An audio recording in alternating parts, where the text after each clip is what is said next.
الحمد لله وكفى وسلام على عباده الذين اصطفى أما بعد أعوذ بالله من الشيطان الرجيم بسم الله الرحمن الرحيم هن لباس لكم وأنتم لباس لهن سبحان ربك رب العزة عما يصفون وسلام على المرسلين والحمد لله رب العالمين اللهم صل على سيدنا محمد وعلى آل سيدنا محمد وبارك وسلم۔ دنیا کی ہر چیز میں فطرت کا قانون لاگو ہے، چنانچہ مالی جب کسی پودے کو لگاتا ہے تو وہ پودا اس مالی کو اپنی کیفیت بتا رہا ہوتا ہے، مگر اس کی لینگویج کو سمجھنے کی ضرورت ہوتی ہے۔ سمپٹمز ہوتے ہیں جو بتاتے ہیں کہ اس پودے کو کون سی بیماری ہے، اس کو نائٹروجن کی کمی ہے، فاسفورس کی کمی ہے، پوٹاشیم کی کمی ہے، مائکرو نیوٹرینٹس کی کمی ہے، اس کی جڑوں کو بیماری لگ گئی، پتوں پہ اٹیک ہوا، تو وہ پودا اپنے مالی کے ساتھ پوری گفتگو کر رہا ہوتا ہے۔ اس لیے جو سمجھدار ہوتے ہیں وہ پودے کو دیکھ کے بتا دیتے ہیں کہ یہ پودا سٹریس میں ہے اور اس کو فلاں چیز کی ضرورت ہے، اور اگر وہ دوائی استعمال کریں تو وہ پودا بالکل صحت مند ہیلدی پلانٹ بن جاتا ہے۔ اسی طرح جانور بھی انسان کو اپنے میسیجز دیتے ہیں، مگر ان کو سمجھنے کی ضرورت ہوتی ہے۔ جو لوگ درندوں کو پالتے ہیں وہ ان کے ایٹیچیوڈ کو سمجھتے ہیں کہ اس وقت یہ کیا چاہتا ہے۔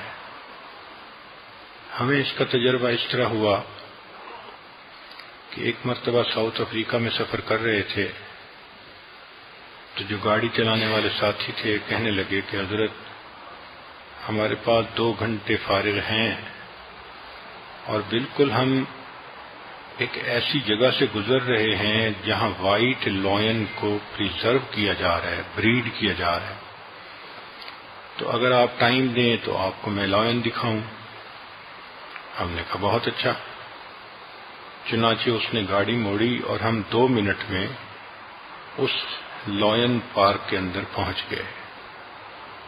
وہاں پہ انہوں نے وائٹ لائن رکھے ہوئے تھے، کوئی 85 کپلز تھے، اور بہت بڑے پیمانے پہ وہ اس کو بریڈ کرنے کے لیے کام کر رہے تھے۔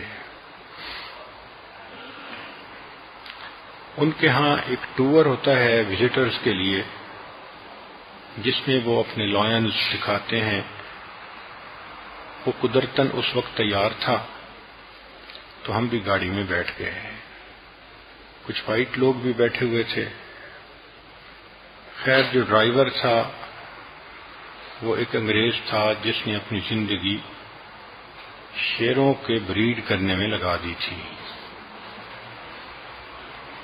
To cut the story short کہ وہ ہمیں ایک ایسے جگہ پر لے گیا جہاں فل گرون ایک لائن تھا اور لائنس تھی، دونوں کے درمیان کوئی 100 فٹ کا فاصلہ تھا۔ اس نے گاڑی جا کے اس طرح کھڑی کی کہ لائنس ایک طرف رہ گئی اور گاڑی کے دوسری طرف لائن تھا۔ لائن تقریباً کوئی 40 فٹ دور ہوگا۔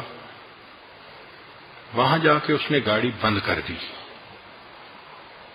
تو ہم حیران ہوئے کہ اتنا قریب آ کے اس نے چلتی گاڑی کو بند کر دیا۔ پھر اس کے اوپر اس نے اگلا شیشہ جو تھا ونڈو گلاس وہ بھی نیچے کر دیا۔ حالانکہ دستور ہے کہ ایسے جنگلی جانوروں کے قریب ہوں تو ونڈو گلاس کبھی اوپن نہیں کرنا چاہیے. اس نے اس کو بھی اوپن کر دیا. اس پر اور زیادہ حیرت ہوئی. پھر تیسرا کام اس نے یہ کیا کہ جو ڈرائیور سائڈ کا دروازہ تھا وہ بھی کھول دیا. جب کھولا تو میں نے محمد میاں سے کہا کہ لگتا ہے آج یہ اپنی بیوی سے لڑ کے آیا ہے. خیر ہم تو حیران ہی تھے کہ 40 فٹ کے فاصلے پہ شیر بیٹھا ہے اور اس نے اپنے پورے دروازے کو ہی کھول دیا. مگر عجیب بات کہ شیر جیسے تھا وہ ویسا ہی بیٹھا رہا. اب اس کے بعد یہ باہر نکل کے کھڑا ہو گیا. جب باہر نکل کے کھڑا ہوا تو سچی بات ہے کہ ہم بھی گھبرائے کہ بھئی آج کوئی مس ہیپ نہ ہو جائے. پھر اس کے بعد اس نے اپنی چابیاں جو تھیں گاڑی کی وہ گچھا نکال لیا اور اپنے ہاتھوں سے ان کو کھٹکھٹانے لگا. تو جب اس نے کھٹکھٹایا تو آواز آئی تو شیر نے ذرا آنکھ اٹھا کے اس طرف دیکھا جدھر سے آواز آئی تھی.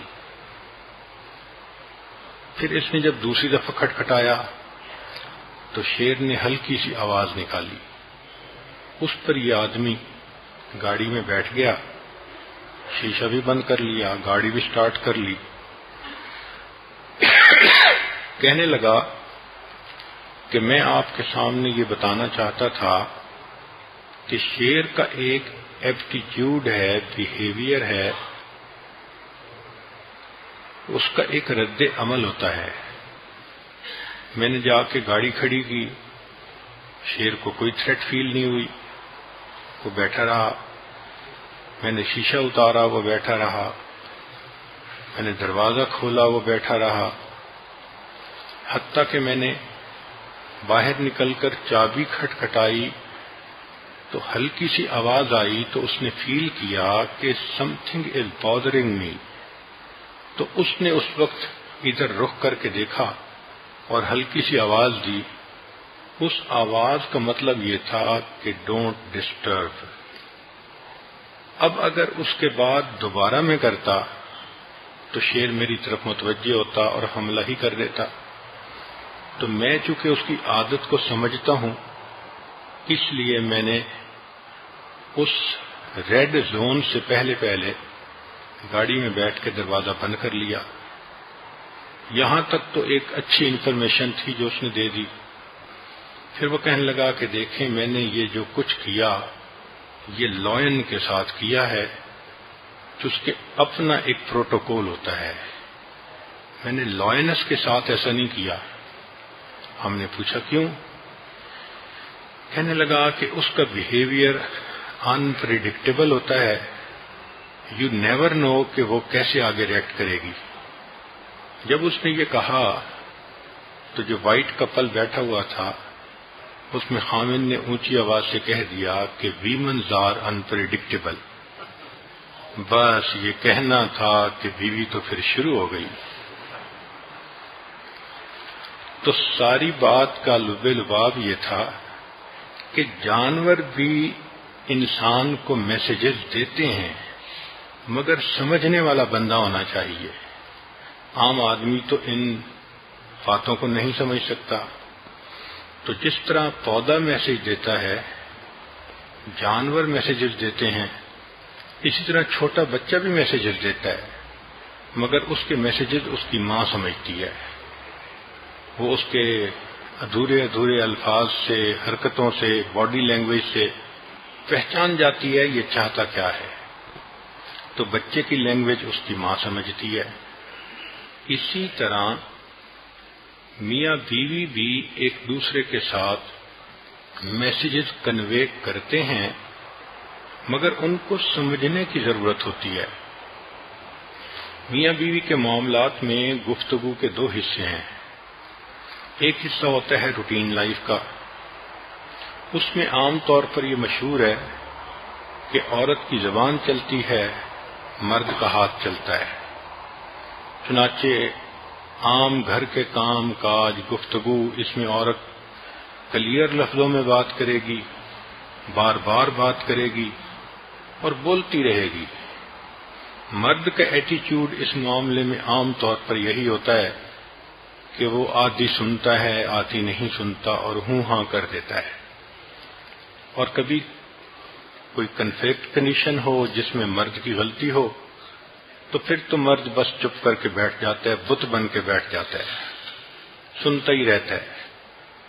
اور اس کے پاس ایک حل ہوتا ہے کہ جب بیوی خوب اپنی بات کر کے دل کا بھڑاس نکال لیتی ہے تو وہ پیار بھرا ہاتھ بڑھاتا ہے، محبت سے بیوی کو دیکھتا ہے۔ ایسا جادو اللہ نے دے دیا ہے خاوند کو کہ بیوی کے سارے شکوے دور ہو جاتے ہیں۔ کسی کو تو پروین شاکر نے کہا تھا، میں سچ کہوں گی مگر پھر بھی ہار جاؤں گی، وہ جھوٹ بولے گا اور لاجواب کر دے گا، انا پرست ہے اتنا کہ بات سے پہلے وہ اٹھ کے بند میری ہر کتاب کر دے گا، وہ میرے ہاتھ کو پکڑے گا اتنی چاہت سے کہ لمس میرے بدن کو گلاب کر دے گا۔ تو یہ فطرت ہے مرد کی، بولتا کم ہے لیکن بس پیار بھری ایک نظر ڈال دی اور محبت سے کندھے پہ ہاتھ رکھ دیا، عورت کے شکوے ہی ختم ہو جاتے ہیں۔ ہاں، ایک ہے گفتگو کا وہ حصہ جو میاں بیوی کے آپس کے معاملات ہوتے ہیں، وہ ذرا سینسٹیو حصہ ہوتا ہے۔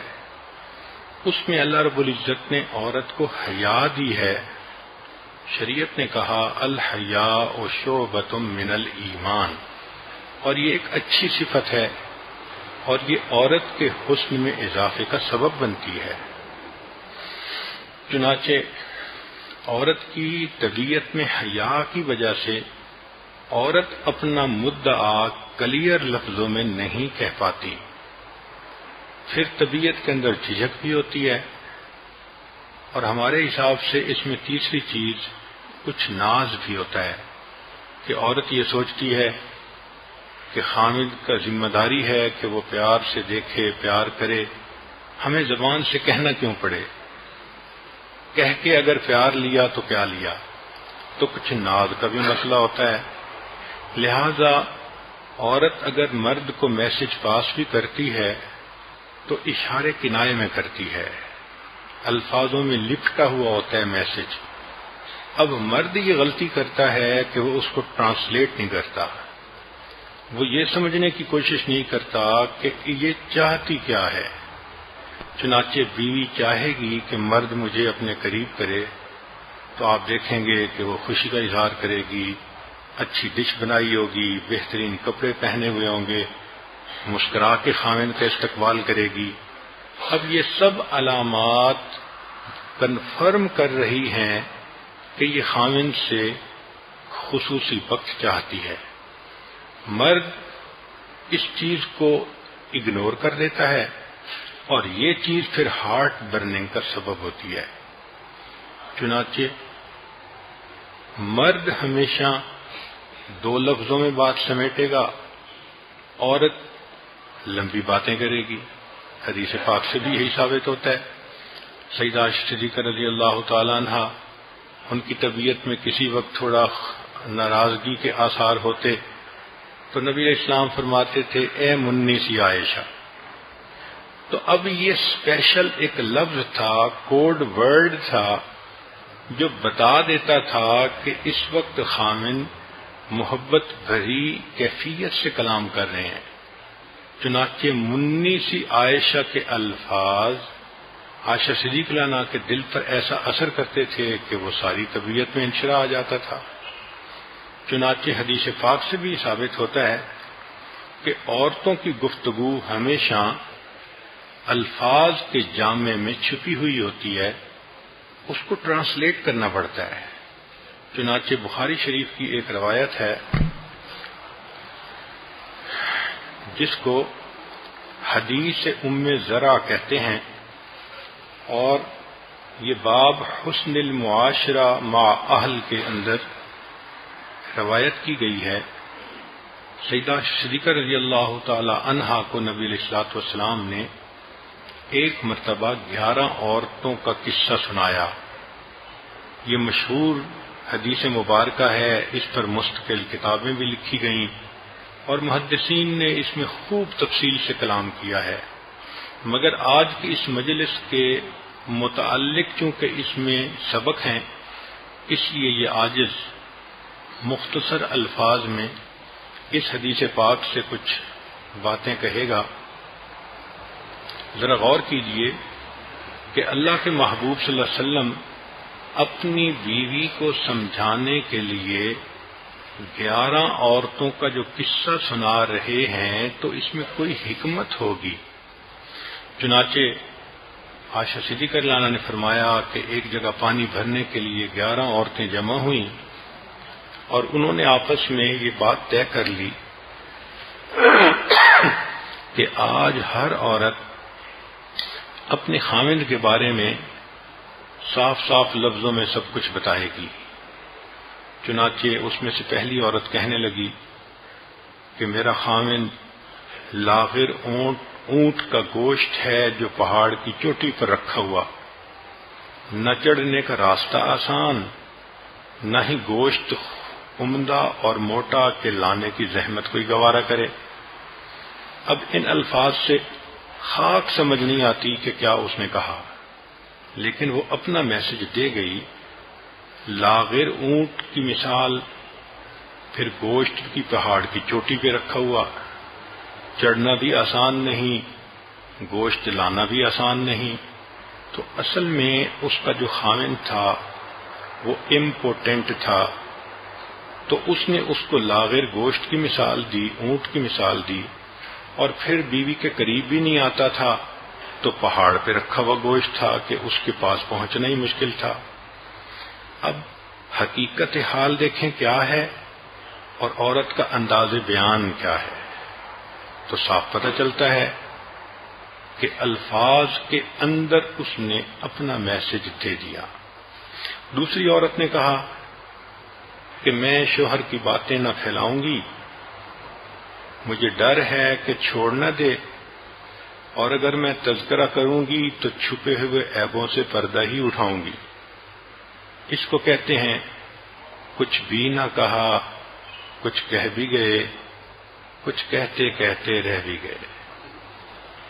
تو ایک طرف تو کہہ رہی ہے کہ میں شوہر کی باتیں نہیں پھیلاؤں گی کہ ڈر ہے چھوڑ نہ دے، مگر یہ بھی کہہ رہی ہے کہ اگر کروں گی بات تو چھپے ہوئے عیبوں سے پردہ ہی اٹھاؤں گی۔ تو مطلب یہ کہ وہ ill mannered بندہ تھا اور وہ چاہتی تھی کہ اس کی بات میں کیا عورتوں میں کروں۔ تیسری عورت نے کہا میرا شوہر تو بہت لمبا چوڑا تڑنگا ہے، بات کروں گی تو طلاق ملے گی اور چپ رہوں تو معلق رہتی ہوں۔ اس کا مطلب کہ وہ غصے والا شارٹ ٹیمپرڈ آدمی تھا اور عورت کے لیے اس سے کمیونیکیٹ کرنا ہی ایک مصیبت تھی۔ چوتھی عورت نے کہا کہ میرا شوہر تہامہ کی رات کی طرح معتدل، نہ زیادہ گرم نہ زیادہ ٹھنڈا، نہ مجھے اس سے خوف ہے نہ مجھے اس سے اکتاہٹ ہے۔ اس کا مطلب کہ وہ معتدل مزاج انسان تھا، ویل مینرڈ تھا، بیلنس پرسنالٹی تھی، تو بیوی اس کے ساتھ بہت کمفرٹیبل فیل کرتی تھی۔ مگر دیکھیں اس نے صاف لفظوں میں نہیں کہا، تہامہ کی رات کی مثال دے کر بات کی۔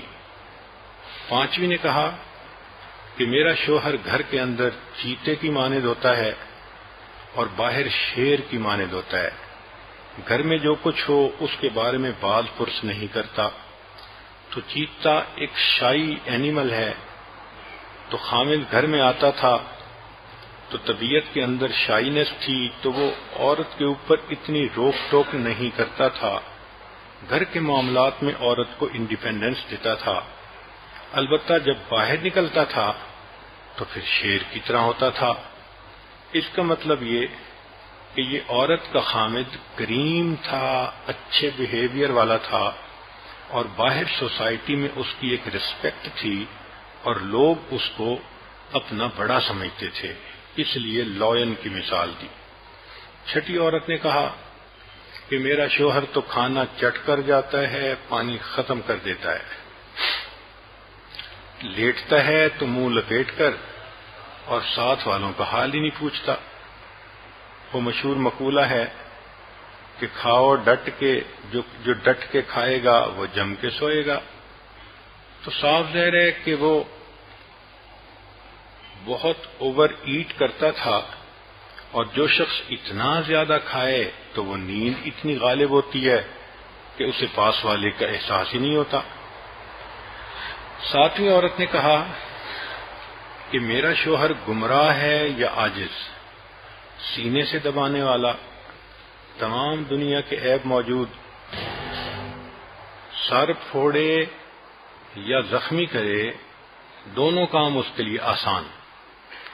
اس کا مطلب یہ کہ اس کا جو خاوند تھا وہ جھگڑالو طبیعت والا تھا، فائٹر قسم کا بندہ تھا، ذرا ذرا سی بات پہ لڑنے مرنے پہ تیار ہو جاتا تھا۔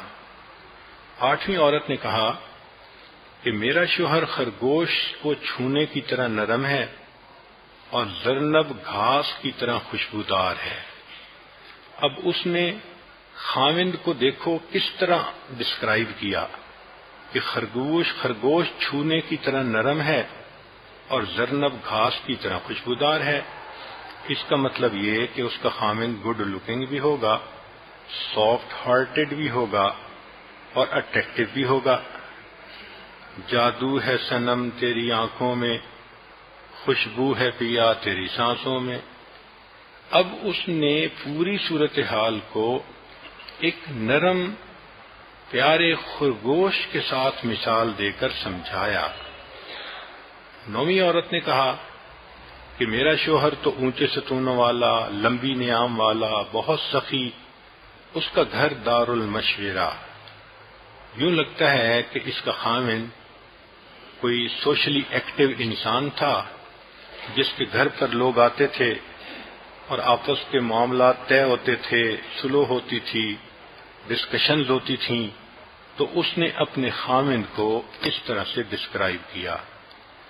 10ویں عورت نے کہا کہ میرے شوہر کا نام مالک، تمام ذہنی تعریفوں سے بلند و بالا، یعنی میں اس کی تعریف ہی نہیں کر سکتی، وہ اتنا اچھا انسان، اونٹ تھان پر زیادہ چراگاہ میں کم۔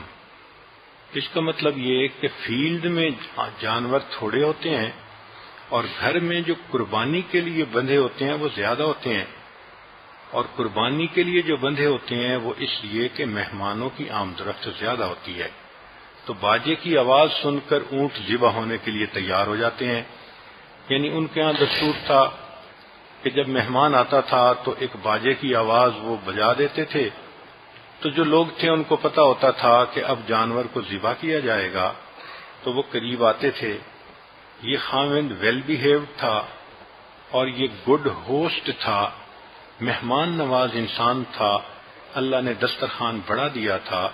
تو عورت نے اس کی ان الفاظ میں ڈسکرپشن بتائی۔ پھر 11ویں عورت نے کہا کہ میرے شوہر کا نام ابو ذرا، اس نے میرے کان زیور سے بوجھل کر دیے، یعنی سونے سے مجھے لاد دیا، اور میرے پاؤں چربی سے موٹے ہو گئے، یعنی کھانے پینے کی فراوانی تھی۔ اتنا پیار دیا کہ میں نہال غریب گھرانے سے لایا اور امیر گھرانے میں بسایا۔ کام کرنے والے سب کے سب گھر میں موجود، نوکر چاکر۔ میں بولتی تو روک ٹوک نہیں تھی، میں سوتی تھی تو صبح کر دیتی تھی۔ یعنی اس نے مجھے پوری محبت کے ساتھ سہولت کی زندگی میں رکھا ہوا تھا۔ میں اپنی نیند پوری کرتی تھی، نہ مجھے گھر کے کاموں کی کوئی ایسی مصیبت تھی۔ اس نے مجھے اتنے پیار سے رکھا تھا۔ پانی پیتی تھی تو سہولت و اطمینان سے۔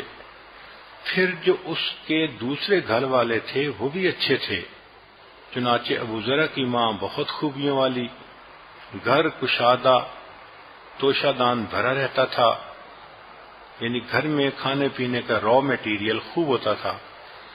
پھر ابو ذرا کے بیٹے کی کیا تعریف کروں، یعنی جو بیٹا تھا میرا وہ بھی بہت پیارا، سونے کی جگہ کھجور کا 2 شاخہ، یعنی چھریرا بدن، بکری کے 4 ماہ کے بچے کے دودھ سے پیٹ بھر جاتا، یعنی کم خوراک تھا۔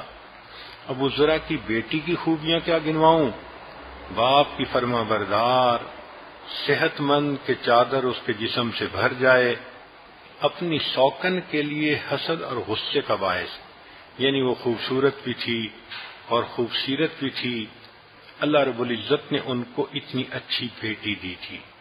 ابو ذرا کی کنیز بھی بہت اچھی، نہ باتوں کو پھیلانے والی، نہ رکھی ہوئی چیزوں سے کچھ نکالنے والی، یعنی نہ چوری کرتی تھی، نہ باتوں کو لوگوں تک پہنچاتی تھی، نہ ہی گھر کو گھاس پھوس سے بھرنے والی، یعنی گھر کو گندا بھی نہیں رکھتی تھی، صاف رکھتی تھی۔ ابو ذرا ایک دن گھر سے نکلا، دودھ بلونے کا وقت تھا جانوروں کے پاس جانے کے لیے۔ اس نے ایک عورت کو دیکھا جس نے 2 بچوں کو اٹھا کے سینے سے لگایا ہوا تھا۔ اس کو وہ عورت پسند آ گئی، چنانچہ اس نے مجھے طلاق دے دی اور اس عورت سے نکاح کر دیا۔ میں نے اس کے بعد ایک شریف آدمی سے نکاح کیا جو تیز گھوڑوں پہ سوار ہوتا تھا، ہاتھ میں نیزہ رکھتا تھا۔ وہ میرے لیے بہت سے مویشی لایا اور ہر ایک میں سے ایک ایک جوڑا لیا اور کہا کہ ذرا خود بھی اس میں سے کھاؤ اور اپنے عزیز و اقارب کو بھی کھلاؤ۔ جو کچھ اس نے مجھے دیا اگر میں سب جمع کروں تو ابو ذرا کے سب سے چھوٹے برتن کے برابر بھی نہیں ہو سکتا۔ نبی علیہ الصلوۃ والسلام نے یہ واقعہ سنا کر فرمایا کہ عائشہ، میں تمہارے لیے ایسا ہوں جیسا ذرا کے لیے ابو ذرا تھا۔ فرق یہ ہے کہ ابو ذرا نے طلاق دے دی تھی، میں تمہیں طلاق نہیں دوں گا۔ اب ذرا غور کیجئے کہ اس میں سے 2 باتیں سامنے آتی ہیں۔ ایک تو یہ کہ عورت جب بھی بات کرے گی وہ ہمیشہ اشاروں کنایوں میں کرے گی۔ یہ مرد کی ریسپانسبلٹی ہوتی ہے کہ وہ اس کو سرفس پہ الفاظ کے معنی نہ لے بلکہ ان کو ٹرانسلیٹ کرنے کی کوشش کرے، مدعا سمجھنے کی کوشش کرے، اس میں چھپے ہوئے میسج کو جاننے کی کوشش کرے۔ اکثر مرد یہاں کوتاہی کرتے ہیں اور ہم نے دیکھا کہ یہی چیز بالآخر ذہنی انتشار کا سبب ہوتی ہے اور گھروں کے اندر پھر آپس میں جھگڑے اور مس انڈرسٹینڈنگز ہو جاتی ہیں۔ دوسری بات یہ کہ عورت کو ایشورنس چاہیے ہوتی ہے کہ میرا خامند مجھ سے خوش ہے، مجھے چھوڑے گا نہیں، مجھے تنہا نہیں کرے گا، میرا گھر نہیں اجڑے گا۔ تو دیکھیں اللہ کے پیارے حبیب صلی اللہ علیہ وسلم نے سیدہ عائشہ صدیقہ رضی اللہ تعالیٰ عنہ کو ری ایشور کیا کہ دیکھو اس نے طلاق دی تھی، میں تمہیں طلاق نہیں دوں گا۔ جتنا وہ اپنے بیوی کے لیے اچھا تھا کہ بیوی تعریفیں کرتے نہیں تھک رہی، میں اس سے بھی زیادہ تمہارے لیے اچھا ہوں۔ سبحان اللہ، اللہ کی شان کہ اللہ کے پیارے حبیب صلی اللہ علیہ وسلم نے زندگی کی ان باریکیوں میں بھی ہمیں رہنمائی دی، راستہ دکھا دیا کہ لوگو اگر تم جھگڑوں سے بچنا چاہتے ہو، پریشانیوں سے بچنا چاہتے ہو، محبت پیار سے میاں بیوی بن کر رہنا چاہتے ہو تو تمہیں اپنی بیوی کی گفتگو کو توجہ سے سننا پڑے گا، اس کے صحیح مفہوم کو سمجھنا پڑے گا۔ اب ذرا میاں بیوی اگر فرض کرو قریب ہیں اور بیوی کہہ دیتی ہے مجھے ڈر لگ رہا ہے، تو یہ تو اب خاوند کو سمجھنا چاہیے نا کہ ڈر لگنے سے وہ چاہتی کیا ہے، یا وہ کہہ رہی ہے جی مجھے سردی لگ رہی ہے، تو وہ میسج پاس آن کر رہی ہے۔ یہ بہت بڑی کوتاہی ہے مردوں کی کہ عورت کی بات کو آدھی توجہ سے بھی نہیں سنتے، اور یہی چیز پھر عورت کے لیے ہارڈ بننے کا سبب بنتی ہے۔ نبی علیہ الصلوۃ والسلام کی مبارک زندگی کو دیکھیے، آپ صلی اللہ علیہ وسلم نے ارشاد فرمایا عائشہ، مجھے تمہاری ناراضگی کا اور خوشی کا پتہ چل جاتا ہے۔ اے اللہ کے حبیب صلی اللہ علیہ وسلم کیسے چلتا ہے؟ نبی اسلام نے فرمایا جب تم مجھ سے خوش ہوتی ہو تو بات کرتے ہوئے قسم اٹھاتی ہو ورب محمد، اور جب تمہارے دل میں کوئی گرانی ہوتی ہے تو رب ابراہیم کی قسم کھاتی ہو۔ تو عائشہ صدیقہ عنہا مسکرا کر کہنے لگی، اے اللہ کے حبیب صلی اللہ علیہ وسلم، آپ کا نام لینا چھوڑتی ہوں، آپ کو تو نہیں نہ چھوڑتی میں۔ تو معلوم ہوا کہ اللہ کے پیارے حبیب صلی اللہ علیہ وسلم کی اتنی گہری نظر تھی کہ بیوی کے ایک لفظ کے اوپر بھی نظر تھی، اور اس لفظ کے بدلنے کا میسج آپ نے ریسیو فرما لیا۔ سبحان اللہ! اگر خاوند بیوی کو ایسی توجہ دے تو گھر میں کیوں جھگڑے ہوں گے؟ آج تو باتیں ایک دوسرے سے کرتے ہیں ادھورے من کے ساتھ، ادھوری توجہ کے ساتھ، ایک دوسرے کی باتوں کو مس انڈرسٹینڈ کرتے ہیں۔ نہ بیوی بری ہوتی ہے نہ خاوند برا ہوتا ہے، بیوی بھی دیندار، خاوند بھی دیندار، مگر مس کمیونیکیشن کی وجہ سے، مس انڈرسٹینڈنگ کی وجہ سے یہ چیز پھر جھگڑے کا باعث بن جاتی ہے۔ چنانچہ اس پوائنٹ کو بہت اچھی طرح سمجھنے کی ضرورت ہے۔ مس انڈرسٹینڈ کرنے سے تو پھر تماشے ہوتے ہیں۔ چنانچہ ایک انگریز تھا ہمارے ملکوں میں، تو اس نے نوکر رکھا ہوا تھا، اس کو انگریزی آتی نہیں تھی۔ تو ایک دن مالک نے گاڑی نکالنی تھی، تو اس نے اپنے نوکر سے کہا کہ مجھے گاڑی ذرا بیک کروا دیں تاکہ میں چلا جاؤں۔ اس نے کہا بہت اچھا۔ اب وہ نوکر اشارہ کر کے کہہ رہا ہے کم بیک کم بیک، تو وہ اس کو پیچھے کرتا کرتا، حتیٰ کہ پیچھے ایک کھمبا تھا الیکٹرک کا، گاڑی زور سے اس میں لگی جا کے، نئی گاڑی تھی، ڈنٹ بھی پڑ گیا۔ تو مالک کو بڑا غصہ آیا، اس نے نکل کے کہا کہ میں نے تمہیں کہا تھا بیک کروانا، تم مجھے کہتے رہے کم بیک کم بیک، اور میں پیچھے کرتا رہا۔ وہ کہنے لگا جی میں نے یہ تو نہیں کہا تھا کم بیک، میں تو کہہ رہا تھا کھمبا ہے کھمبا ہے۔ اب بتائیں، ایک کہہ رہا ہے کھمبا ہے اور دوسرا اس کو کم بیک سمجھ رہا ہے، تو پھر ایکسیڈنٹ تو ہونا ہی ہے۔ تو میاں بیوی کا معاملہ بھی بالکل اسی طرح کا ہوتا ہے۔ چنانچہ ایک سردار جی نے سائیکل موٹر خریدا، اور اس کے مختلف جگہوں پہ اس نے کچھ روپوں کے نوٹ ٹیپ سے لگائے ہوئے ہیں۔ لوگ بڑے حیران کہ بھائی اس نے بڑا بیوٹیفائی کیا ہے اپنے موٹر سائیکل کو۔ تو ایک جگہ موٹر سائیکل بند ہو گئی، سٹارٹ نہیں ہو رہی تھی، تو کسی نے اس سے پوچھا کہ سردار جی آپ نے موٹر سائیکل پہ تو بڑے بڑے روپے ٹیپ سے لگائے ہوئے ہیں، اتنے بڑے بڑے نوٹ، کیا وجہ ہے؟ کہنے لگا اصل میں نے پرانی موٹر سائیکل خریدی تھی، اپنے بڑے بھائی کو دکھائی، وہ مکینک ہے، اس نے مجھے کہا تھا کہ اس پہ پیسے لگاؤ گے یہ چل پڑے گی۔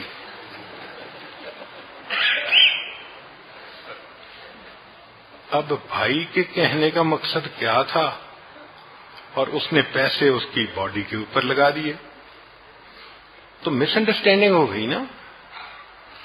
چنانچہ ایک صاحب کے ایک بیٹا ہوا تو اس نے ماشاءاللہ کراچی بھیج دیا رشتہ داروں کے پاس کہ جی آپ اس کی ذرا کیئر ٹیکنگ کریں۔ دوسرا ہوا تو اس کو فیصل آباد بھیج دیا، پھر تیسرا ہوا تو اس کو پنڈی بھیج دیا۔ تو اس سے کسی دوست نے پوچھا کہ یار مسئلہ کیا ہے، اللہ نے تمہیں 3 بیٹے دیے اور تینوں کو تم نے اتنے دور دور بھیج دیا، اپنے پاس کیوں نہیں رکھا؟ کہنے لگا اصل میں وہ ڈاکٹر کے پاس میاں بیوی ہم گئے تھے، تو ڈاکٹر نے کہا تھا بچوں میں فاصلہ رکھنا۔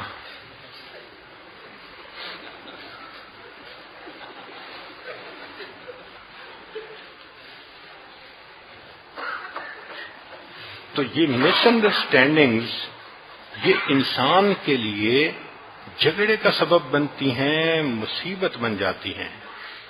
اس لیے میاں بیوی کو چاہیے کہ گڈ کمیونیکیشن سکل اپنے اندر پیدا کریں، کلیئر لفظوں میں ایک دوسرے کو بات سمجھانے کی کوشش کریں، اور بات چیت کے اندر ان لونگ جو ایٹیٹیوڈ ہے وہ بہت زیادہ نقصان دہ ہوتے ہیں. میاں بیوی جب بھی بات کریں ہمیشہ محبت پیار کے لہجے میں بات کریں. غصے میں بات کرنا، بیزاری سے بات کرنا، یہ چیز کرائم ہے، ایک جرم ہے. جب اللہ تعالیٰ چاہتے ہیں کہ میاں بیوی محبت پیار سے رہیں تو ہم ان لونگ ایٹیٹیوڈ سے اگر باتیں کریں تو اللہ کی نظر میں تو ہم مجرم بنیں گے. اس لیے شریعت کے مدعا کو سمجھنے کی ضرورت ہے. اب ذرا سن لیجئے کہ جھگڑا شروع کیسے ہوتا ہے. یہ ایک سینسیٹیو سا پوائنٹ ہے. امید ہے کہ عورتیں مدعا کو سمجھنے کی کوشش کریں گی کہ عورت بات کرتی ہے تو وہ انڈائریکٹ ہوتی ہے. مرد اس کو ٹرانسلیٹ نہیں کرتا اور آن دی سرفیس اس کا معنی لے لیتا ہے اور مرد آگے سے سپاٹ جواب دے دیتا ہے اور میاں بیوی کے اندر آرگومنٹ شروع ہو جاتے ہیں. تو ذرا سنیے. عورت کہتی ہے ہم تو کبھی باہر ہی نہیں گئے، ہم تو کبھی باہر ہی نہیں گئے. مرد اس کا جواب سن کے کہتا ہے پچھلے ہفتے تو گئے تھے، جھوٹ کیوں بولتی ہو. اب عورت کچھ اور کہنا چاہتی تھی اور مرد نے اس کو سرفیس کے اوپر جو تھا اس کو سمجھ کے کہہ دیا تم جھوٹ بول رہی ہو. تو پہلی مثال، ہم کبھی باہر نہیں گئے تو مرد کا جواب پچھلے ہفتے گئے تھے اور جھوٹ بولنے کی کیا ضرورت ہے. دوسرا مثال، عورت کہتی ہے مجھے ہر کوئی نظر انداز کرتا ہے. مرد آگے سے جواب دیتا ہے مجھے یقین ہے میں تو نظر انداز نہیں کرتا. اب عورت کہنا کیا چاہتی ہے، مرد جواب کیا دے رہا ہے. تیسری مثال، عورت کہتی ہے یہ گھر ہر وقت گندا ہوتا ہے، جب میں دیکھتی ہوں گھر گندا ہوتا ہے. مرد آگے سے جواب دیتے ہر وقت تو نہیں ہوتا. پھر چوتھی مثال، عورت کہتی ہے میری بات کوئی نہیں سنتا. مرد آگے سے کہتے ہیں میں تو ابھی بھی سن رہا ہوں. عورت کہتی ہے میری گفتگو کا کوئی فائدہ نہیں. تو مرد آگے سے جواب دیتا ہے اس میں میرا کیا قصور ہے. عورت کہتی ہے کہ مجھے رومانس چاہیے. تو مرد کہتا ہے آپ کیا کہتی ہو کہ میں بالکل غیر رومانس قسم کا آدمی ہوں. اب یہ مثالیں ظاہر میں میاں بیوی کے درمیان پیش آتی ہیں اور جھگڑے کا باعث ہوتی ہیں. یہ صورتحال جو میاں بیوی کی آپ نے سنی یہ غلط تھی. نہ عورت یہ کہنا چاہتی تھی اور نہ مرد کو ایسا جواب دینا چاہیے تھا. ہونا کیا چاہیے تھا اب یہ بھی سن لیجئے کہ عورت کہتی ہے ہم کبھی باہر نہیں گئے، اس کا مقصد یہ تھا مجھے آپ کے ساتھ وقت گزارنا اچھا لگتا ہے. اب اگر مرد ٹرانسلیٹ کر لیتا کہ بیوی مجھے کہہ رہی ہے کہ مجھے آپ کے ساتھ وقت گزارنا اچھا لگتا ہے تو اس کا ریسپانس ڈیفرنٹ ہوتا. مگر اس نے تو اس کا معنی پتہ کیا سمجھا، ہم کبھی باہر نہیں گئے، تم بہت سست ہو، تم بہت بورنگ انسان ہو اور بہت ان لونگ ہو. اور جب مرد یہ لفظ سنتا ہے تو کہتا ہے کہ میں ایسا تو نہیں ہوں. چنانچہ وہ آگے سے غصے سے جواب دیتا ہے. اب بات عورت نے کتنے پیار سے کی تھی مگر مس انڈرسٹینڈ کرنے کی وجہ سے مرد نے کتنا روکھا جواب دیا. اب آپس میں لڑائی نہیں ہوگی تو پھر کیا ہوگا. عورت جب کہتی ہے مجھے ہر کوئی نظر انداز کرتا ہے تو وہ اصل میں یہ کہنا چاہتی ہے کہ آپ نے اب دفتری کاموں کو مجھ پہ ترجیح دینی شروع کر دی. آپ دیر سے آتے ہیں، میں انتظار میں بیٹھی رہتی ہوں، ویٹ کرنا پڑتا ہے، بھوک لگی ہوتی ہے، میں کھانا نہیں کھاتی آپ کی وجہ سے. تو اصل میں وہ یہ میسج دینا چاہتی ہے کہ آپ دفتری کام میں اتنی دیر کیوں لگاتے ہیں.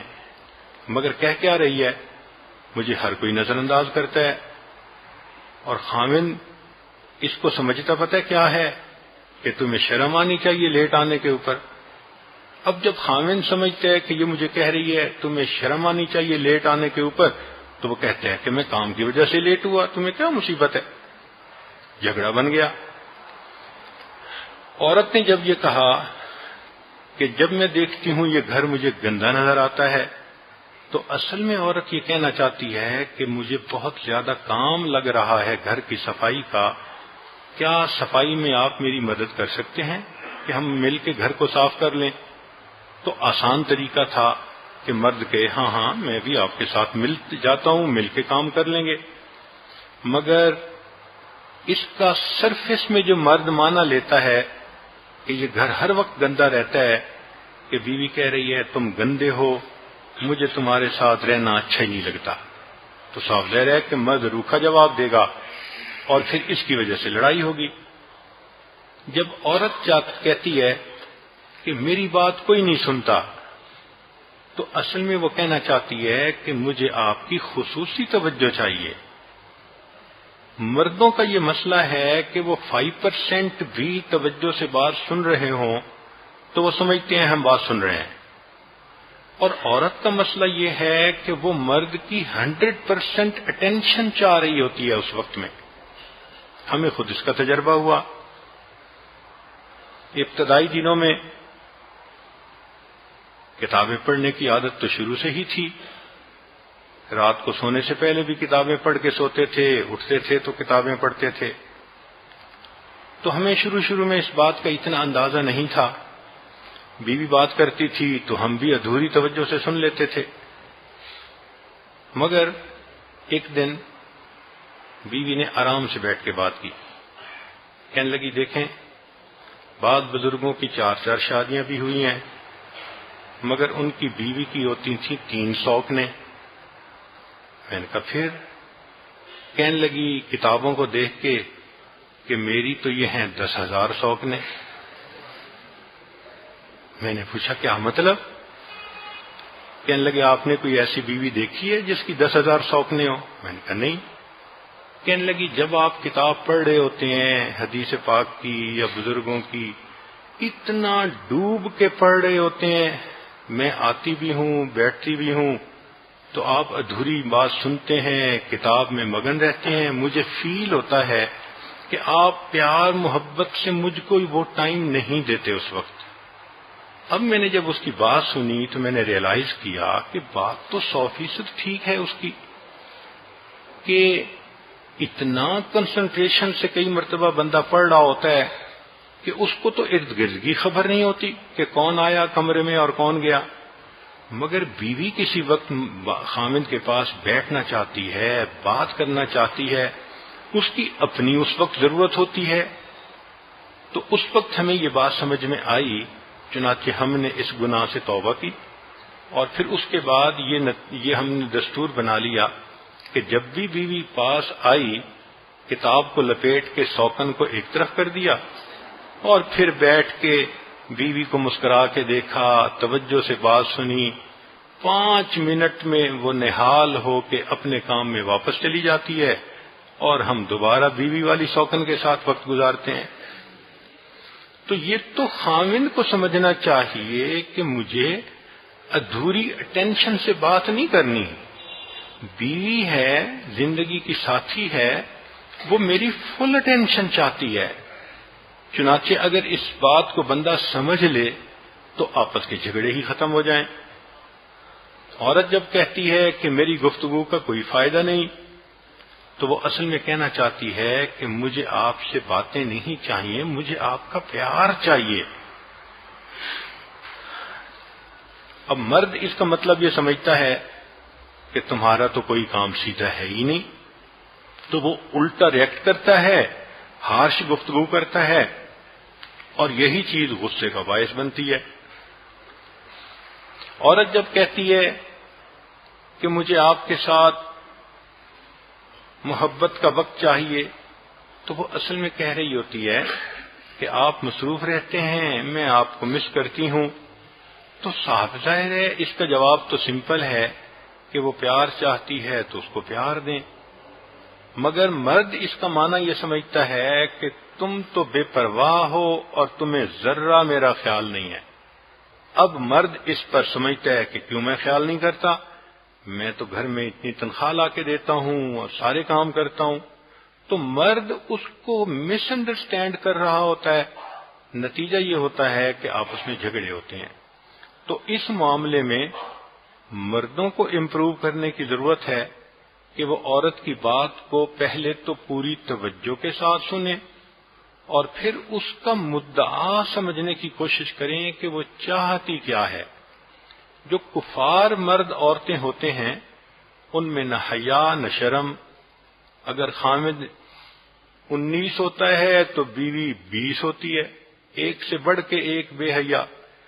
مگر مسلمان گھرانوں میں تو شرم اور حیا اور جھجک اور یہ چیز پسندیدہ چیز ہے، تو عورت ذرا بات کرتی ہے تو اشاروں کنایوں میں کرتی ہے۔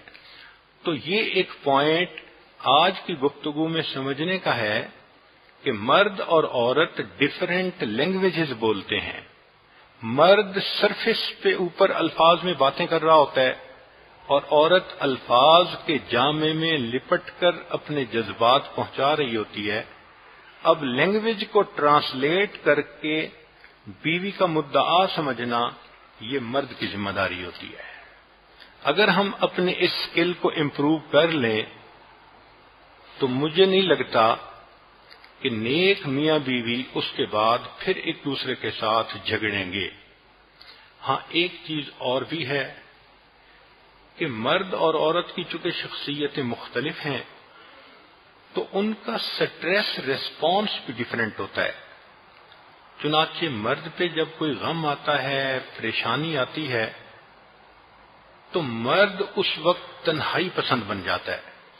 یہ مرد کی فطرت ہے اور عورتیں اس چیز کو اچھی طرح سمجھیں۔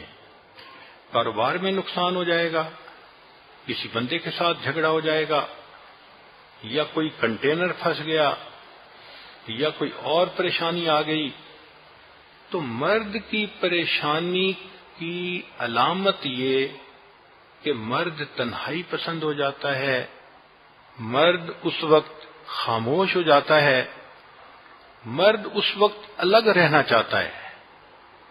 اور حدیث پاک سے بھی یہ چیز ثابت ہوتی ہے۔ نبی علیہ الصلوۃ والسلام کی جب عمر مبارک 40 سال کی ہو گئی تو آپ دیکھتے کہ لوگ بتوں کو سجدے کر رہے ہیں، ایک دوسرے کے حقوق پامال کر رہے ہیں، آپ کا دل بہت دکھتا تھا۔ پھر کیا ہوا؟ ثم حبب الیہ الخلا، اللہ کے پیارے حبیب صلی اللہ علیہ وسلم کو تنہائی اچھی لگتی تھی، آپ تنہائی میں جاتے تھے، اللہ توبہ کرتے تھے، اللہ کی طرف دھیان کرتے تھے، فکر کرتے تھے، سوچ کرتے تھے، اور اس سے آپ کو سکون ملتا تھا۔ چنانچہ ایک مرتبہ حدیث مبارکہ میں تذکرہ ہے 6 جہنمی عورتوں کا۔ تو حدیث پاک میں ہے کہ نبی علیہ الصلوۃ والسلام 3 دن الگ رہے، نہ کسی سے گفتگو فرماتے تھے، نہ کوئی بات کا زیادہ جواب دیتے تھے، بس خاموش، آنکھوں سے آنسو، غمزدہ کیفیت۔ جب 3 دن گزر گئے تو پھر حضرت علی لانو، سیدنا عمر لانو حاضر خدمت ہوئے، اے اللہ کے حبیب صلی اللہ علیہ وسلم، آپ کے غم کی یہ حالت دیکھی نہیں جاتی، آپ بتائیں تو صحیح کیا ہوا۔ تب نبی اسلام نے فرمایا کہ مجھے 6 عورتیں دکھائیں گئی امت کی کہ جن کو جہنم میں عذاب ہو رہا ہے، اس میں بے پردہ عورت کو اس طرح عذاب ہو رہا تھا، زانیہ عورت کو اس طرح عذاب ہو رہا تھا، فلاں عورت کو اس طرح عذاب ہو رہا تھا۔ تو دیکھیں کہ امت کی عورتوں کے بارے میں اللہ رب العزت نے اپنے پیارے حبیب صلی اللہ علیہ وسلم کو بتایا، اور دل پر اتنا غم سوار ہوا کہ اللہ کے حبیب صلی اللہ علیہ وسلم الگ کمرے میں 3 دن انہوں نے گزارے۔ تو مرد کی یہ فطرت ہے، جب بھی سٹریس آئے گا وہ بات کرنے کو جی نہیں چاہے گا، اس کا تنہائی پسند بن جائے گا، خاموش ہو جائے گا، وہ دنیا سے بے خبر ہو جاتا ہے، رشتے ناتوں سے دور ہو جاتا ہے، بیوی بچوں سے اس وقت بیگانہ ہو جاتا ہے، وہ غم بھلانے کے لیے یا غم کا حل نکالنے کے لیے از خود کوششیں کر رہا ہوتا ہے۔ اس وقت اس کا دماغ بہت سوچ میں ڈوبا ہوا ہوتا ہے، اور جب وہ اپنے مسئلے کا حل نکال لیتا ہے تو پھر وہ اس چپ کی کنڈیشن سے باہر نکل آتا ہے۔ تو اس لیے یہ جو سٹریس ریسپانس ہے نا مرد کی، اور اس کو جو چپ کا تالا لگ جاتا ہے، یہ چیز عورت کے لیے بہت زیادہ مس گائیڈنگ ہوتی ہے۔ عورت سمجھتی ہے اب اس کو کوئی اور لڑکی پسند آ گئی ہوگی، اب یہ چھپ کے بیٹھا ہوا ہے، میسج کر رہا ہوگا، اب یہ ٹیلی فون کر رہا ہوگا، اب یہ سوچ رہا ہوگا اس کے بارے میں، یہ تو مجھے چھوڑ دے گا، مجھے تو بس طلاق کے لفظ ہی اس نے سنا دینے ہیں۔ اب مرد پہ کیا بیت رہی ہے وہ مرد جانتا ہے، مگر عورت اس کو مس انڈرسٹینڈ کرنے کی وجہ سے الٹا مرد کا پیچھا کرنا شروع کر دیتی ہے، چیز کرتی ہے، اس کو ٹو لگاتی ہے، اس کو کہتی ہے تم مجھ سے بات کیوں نہیں کرتے، میں آپ کی بیوی ہوں، آپ مجھے اخلاق نہیں دے رہے۔ تو مس انڈرسٹینڈ کرنے کی وجہ سے جھگڑا بن گیا۔ جب مرد سٹریس کی کنڈیشن میں ہو، اس وقت عورت کا آ کے اس سے بات کرنے کی ریکویسٹ کرنا ڈریگن کو بلانے والی بات ہے۔ اس وقت مرد ایک درندے کی طرح ہوتا ہے، وہ پھر پڑ جاتا ہے عورت کو، اور عورت پھر اس کو مثال بنا لیتی ہے کہ دیکھ میری انسلٹ ہو گئی، میرا دل توڑ دیا۔ بھائی آپ کو ضرورت ہی کیا تھی اس موقع پہ اپنے خامن سے بات کرنے کی؟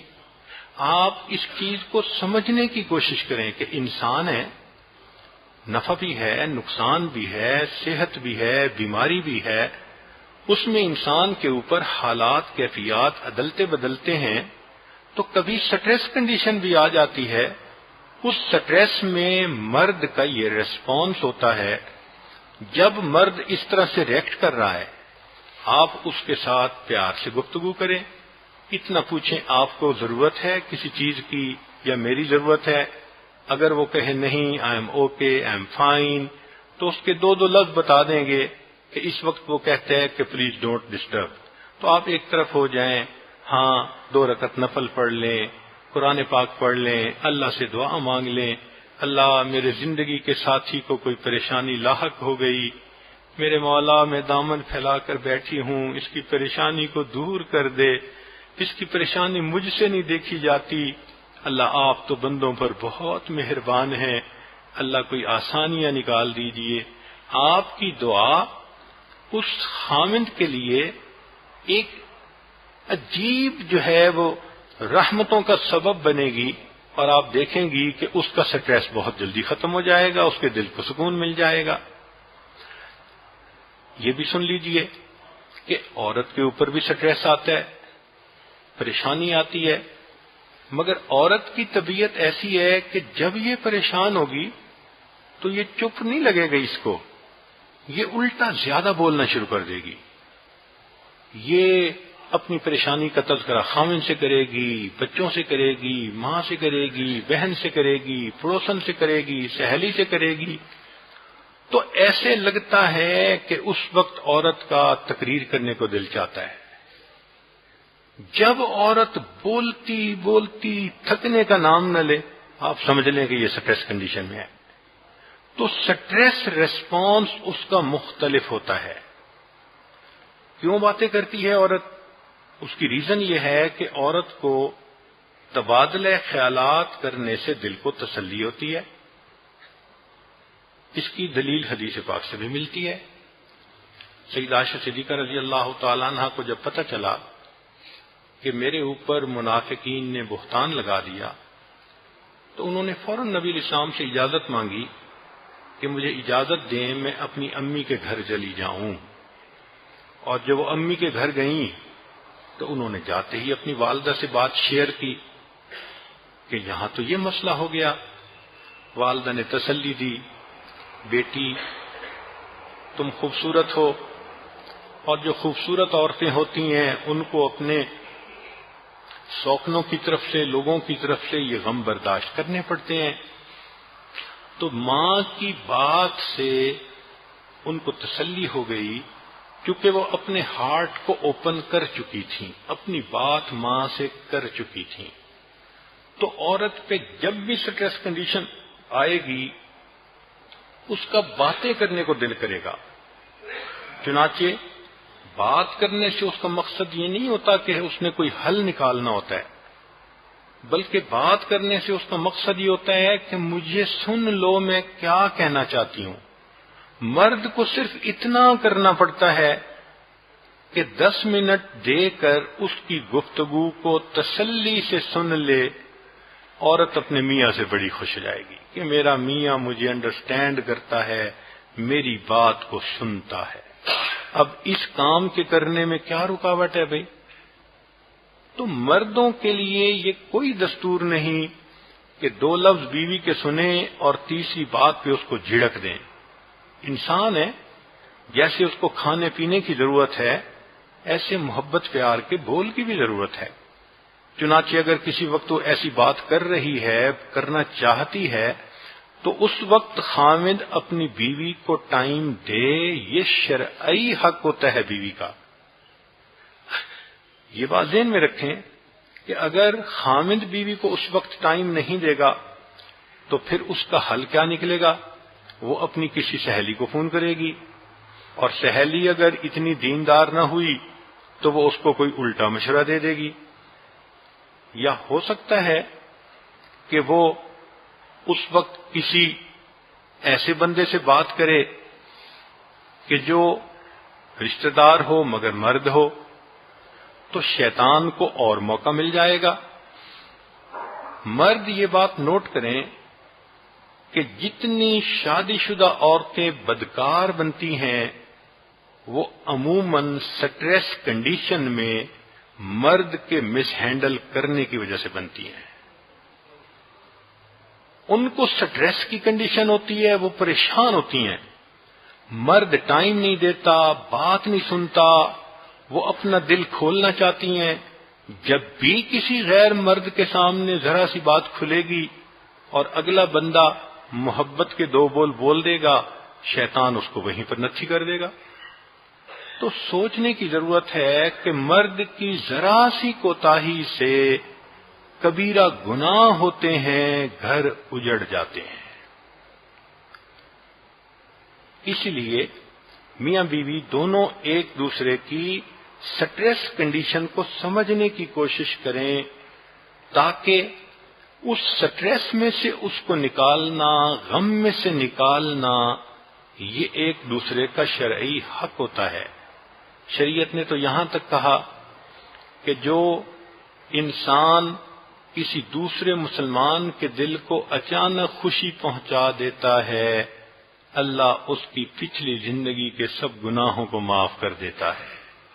قربان جائیں اس شریعت پر، یہ کتنی خوبصورت ہے کہ اگر عام مومن کے دل کو خوش کرنے پر یہ اجر ملتا ہے، جو زندگی کی ساتھی ہے، جو بچوں کی ماں ہے، جس نے اپنی جوانی انویسٹ کر دی اپنے خاوند کی خاطر، اگر وہ دکھ کی حالت میں ہے، پریشان حالت میں ہے، اس وقت بندہ اس کی 2 منٹ 10 منٹ بیٹھ کر اگر بات سن لے اور اس کا دل خوش ہو جائے اور اس پر اللہ راضی ہو جائے، تو سوچئے پھر اللہ کو منانے کا اور آسان طریقہ کون سا ہے؟ ہم جہاں شریعت کو اگنور کرتے ہیں وہیں اپنے لیے گڑھے کھود لیتے ہیں، پھر اس کا ریفلیکشن ہوتا ہے ہماری زندگیوں میں، جھگڑے ہوتے ہیں، گھر ٹوٹتے ہیں، طلاقیں ہوتی ہیں، بدمزگیاں ہوتی ہیں۔ اللہ رب العزت ہمیں سمجھ عطا فرمائے۔ چنانچہ آج کی محفل میں 3 باتیں سمجھانے کی کوشش کی گئی۔ ایک تو یہ کہ عورت بات کرتی ہے تو ہمیشہ الفاظ کے اندر چھپا ہوا معنی سمجھنا پڑتا ہے، یہ مرد کی ذمہ داری ہوتی ہے کہ اس کو سمجھے۔ عورت کو بھی چاہیے کہ اگر مرد پوری توجہ سے بات نہیں سن رہا تو کلیئر لفظوں میں اس کو بتا دے کہ جی میں یہ چاہتی ہوں، تاکہ آپ کو آپ کا مقصود مل جائے۔ دونوں طرف سے کوشش ہونی چاہیے۔ دوسری بات یہ کہ سٹریس کنڈیشن میں اگر مرد کسی وقت خاموشی اختیار کر جاتا ہے، عورت کو قطعاً گھبرانے کی ضرورت نہیں، اس لیے کہ جیسے ہی اس نے اپنی پریشانی کا کوئی حل ڈھونڈا یا اس کے ذہن سے غم کی کیفیت ختم ہوئی، وہ فوراً واپس آئے گا اور اسی محبت سے آئے گا جس محبت سے پہلے وہ بیوی کے ساتھ ملتا تھا۔ مرد کی محبت میں فرق نہیں پڑتا، صرف غم کی کنڈیشن میں وہ اس وقت وہ کہتا ہے کہ مجھے تنہائی چاہیے، تو آپ پریشان نہ ہوا کریں، ٹینشن نہ لیا کریں، مرد کو تھوڑا سا ٹائم دے دیا کریں۔ جو آج 2 لفظوں میں بات کر رہا ہے وہ 1 دن کے بعد مسکراتا ہوا پھول کا تحفہ لے کے آئے گا اور آپ کو کہے گا how are you, I miss you, I love you, اتنی سی بات ہوتی ہے۔ تو آپ تھوڑا سا وقت اس کو سٹریس کنڈیشن سے نکلنے کے لیے دیا کریں اور پھر اللہ سے دعا مانگا کریں کہ اللہ اس کے لیے ان غموں سے نکلنا آسان کر دے۔ مرد کو چاہیے کہ عورت اگر کسی وقت اس سے ٹائم مانگے، مجھے آپ سے بات کرنی ہے، مجھے آپ سے ایک بات شیئر کرنی ہے، تو اس کو معمولی نہ سمجھے۔ جب عورت یہ کہہ رہی ہوتی ہے اس کا مطلب کہ اس کا دل پریشان ہوتا ہے، وہ کچھ کہنا چاہتی ہے، اس کو سکون نہیں، اطمینان نہیں، اس کو چین نہیں آ رہا۔ اب اگر وہ اس کنڈیشن کو میاں کو نہیں بتائے گی تو کس کو بتائے گی؟ اور اگر مرد مس ہینڈل کرے گا تو اپنا گھر خود برباد کرے گا۔ تو بیوی کی بات کو سننا چاہیے، فقط سن لینے سے ہی اس کے غم ہلکے ہو جاتے ہیں۔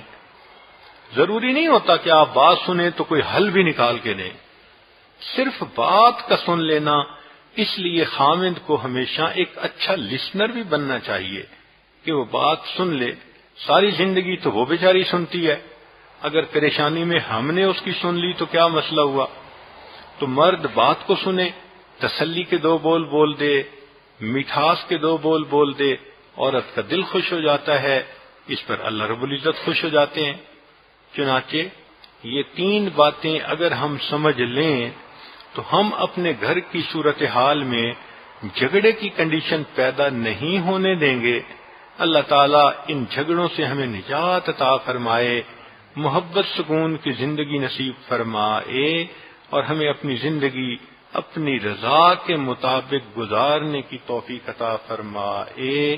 وآخر دعوانا ان الحمد للہ رب العالمین۔ بسم اللہ الرحمن الرحیم۔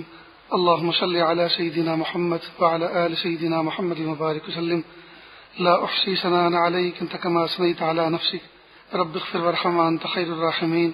لا إله إلا الله الحليم الكريم سبحان رب العرش العظيم والحمد لله رب العالمين۔ نسألك موجبات رحمتك وعزائم مغفرتك والغنيمة من كل بر والسلامة من كل اسم۔ لا تدع لنا ذنبا إلا غفرته ولا هما إلا فرجته ولا حاجة هي لك رضا إلا قضيتها یا ارحم الراحمین یا ارحم الراحمین۔ پیارے اللہ، ہم ظاہر میں آپ کے بندے اور بندیاں ہیں، حقیقت میں نہایت گندے ہیں۔ اللہ ہماری گندگیوں کو دور فرما، ہمیں اپنی بندگی کا سلیقہ عطا فرما، شرمندگی والے کاموں سے ہماری حفاظت فرما، برے دن سے، بری بات سے، بری رات سے، برے انجام سے ہماری حفاظت فرما، سوء خاتمہ سے ہماری حفاظت فرما۔ آنے والی زندگی کو گزری زندگی کا کفارہ بنا، آنے والے ایام کو گزرے ایام سے بہتر بنا۔ پیارے اللہ، جو درس اس وقت دیا گیا، رب کریم اس کے منشأ اور حقیقت کو سمجھنے کی توفیق عطا فرما، عمل کی توفیق عطا فرما۔ یا اللہ، ہم ایسے جاہل اور ایسے نکمے، ہم تو بندوں کی زبان بھی نہیں سمجھ سکتے، یا اللہ آپ کے اشارات کو کیا سمجھیں گے؟ رب کریم ہمیں ایسے فہم کامل عطا فرما۔ یا اللہ، ہم آپ کے منشأ کو بھی سمجھ کر عمل کرنے والے اور زندگی گزارنے والے بنیں، اور بندوں کے اشارات و کنایات کو سمجھنے والا بھی بنا دیجیے، اور یا اللہ اس پر عمل کرنے والا بنا دیجیے۔ یا اللہ، ان چیزوں کی علم نہ ہونے کی وجہ سے، سمجھ نہ ہونے کی وجہ سے، یا اللہ ہم نے اپنے پھول جیسی زندگی کو کانٹے جیسا بنا دیا ہے۔ کہ اللہ جنت جیسی زندگی کو جہنم کا نمونہ بنا دیا ہے۔ پیارے اللہ، ان باتوں کو سمجھ کر اگر ہم عمل کرتے تو ہمارے گھر کب کے جنت بن چکے ہوتے، کہ اللہ کب کی ہماری ویران زندگی پربہار زندگی بن چکی ہوتی۔ رب کریم سمجھا دیجئے، رب کریم سمجھا دیجئے اور عمل کی توفیق عطا فرما دیجئے۔ رب کریم ہماری زندگی بنا دیجئے، کہ اللہ ہمیں بندگی کا ڈھنگ عطا فرما دیجئے۔ پیارے اللہ، زندگی کا قیمتی حصہ آپ کی نافرمانیوں میں گزر گیا اور اب نہیں پتا زندگی کی شام کس گلی میں ہوتی ہے اور کس حال میں ہوتی ہے۔ اللہ جی معاف کر دیجئے، معاف کر دیجئے، معاف کر دیجئے، اپنی سچی محبت عطا فرما دیجئے۔ اللہ اپنا قرب خاص عطا فرما دیجئے۔ یا اللہ آپ کی محبت مل جائے گی تو یا اللہ بندوں کی محبت بھی مل جائے گی۔ یا اللہ جب آپ محبت کرنے والے ہوں گے تو بندے بھی محبت کرنے والے بن جائیں گے۔ رب کریم اپنی سچی محبت عطا فرما، اپنا سچا عشق عطا فرما، سچی ولایت عطا فرما، سچے یقین عطا فرما، مقام احسان عطا فرما۔ رب کریم ہماری کمی کوتاہیوں کو ہمارے اوپر کھول دیجئے، کہ اللہ ان کی اصلاح کی توفیق دے دیجئے۔ رب کریم ہماری برائیوں کو ہم پر واضح فرما دیجئے، کہ اللہ کمی کوتاہیوں کو دور کرنے کی توفیق دے دیجئے، کہ اللہ اچھی زندگی گزارنے کا ڈھنگ دے دیجئے، اچھی زندگی گزارنے کا سلیقہ دے دیجئے۔ پیارے اللہ، رمضان مبارک کا یہ قیمتی عشرہ کہ اللہ نکل چلا، ہاتھوں سے نکل گیا، کہ اللہ کچھ بھی تو نہ کر سکے، کہ اللہ کچھ بھی تو نہ مانگ سکے۔ رب کریم تلافی فرما دیجئے، کہ اللہ جو دن گنتی کے بچے ہوئے ہیں رب کریم اس میں کچھ مانگنے کچھ کرنے کی توفیق عطا فرما دیجئے۔ اللہ زندگی کے بدلنے کے فیصلے فرما دیجئے، اللہ زندگی کے بدلنے کے فیصلے فرما دیجئے۔ اللہ پوری دنیا ان تعلیمات سے ناشنا ہونے کی وجہ سے اللہ روکھی ہے اور زندگی بالکل پھیکی ہے۔ رب کریم ان تعلیمات کو عام فرما دیجئے، ان تعلیمات کو عام فرما دیجئے اور عمل کی توفیق عطا فرما دیجئے۔ اللہ حضرت والا کی عمر میں برکت عطا فرما، صحت میں برکت عطا فرما، تندرستی میں برکت عطا فرما، اللہ منصوبوں میں برکت عطا فرما، اللہ عملوں میں برکت عطا فرما، اللہ جو سوچے ہوئے کام ہے اللہ ان میں برکت عطا فرما، اللہ ان کی تکمیل فرما دیجئے، اللہ ان کی تکمیل فرما دیجئے، اللہ ہمیں ایسا بننے کی توفیق دے دیجئے وہ جیسا ہمیں دیکھنا چاہتے ہیں۔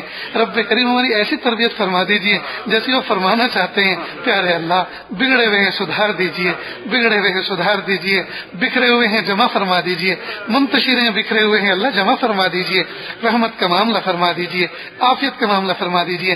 کہ اللہ دور بیٹھی پردے میں جو خواتین ان باتوں کو سن رہی تھی، کہ اللہ جو ان دعاؤں پر آمین کہہ رہی ہیں، کہ اللہ ان کے نہا خانے میں دل میں نہ جانے کسی نیک تمنائیں اور خواہشات ہیں، کہ اللہ عافیت کے ساتھ پوری فرما دیجئے۔ کہ اللہ جس طرح سے وہ مستور ہیں، جس طرح سے وہ چھپی ہوئی ہیں، کہ اللہ ان کے دل کی تمنائیں بھی ہمیشہ چھپی ہوئی ہوتی ہیں، کہ اللہ کون سننے والا ہے ان کو۔ رب کریم شوہروں کا تو وہ حال ہے جو سنایا گیا، ایک بات کہنا چاہتی ہیں ابھی پوری بھی نہیں ہوتی کہ جھڑک دیا جاتا ہے۔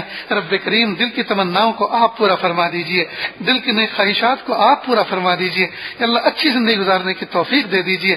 رب کریم جو مانگ عطا فرما، جو مانگنے سے رہ گئے وہ بھی عطا فرما۔ اللہ جی مانگنا نہیں آتا بن مانگے عطا فرما، مانگنے کا ڈھنگ و سلیقہ عطا فرما۔ وصلی اللہ تعالی علی خیر خلقہ محمد و آلہ و اصحابہ اجمعین برحمتک یا ارحم الراحمین۔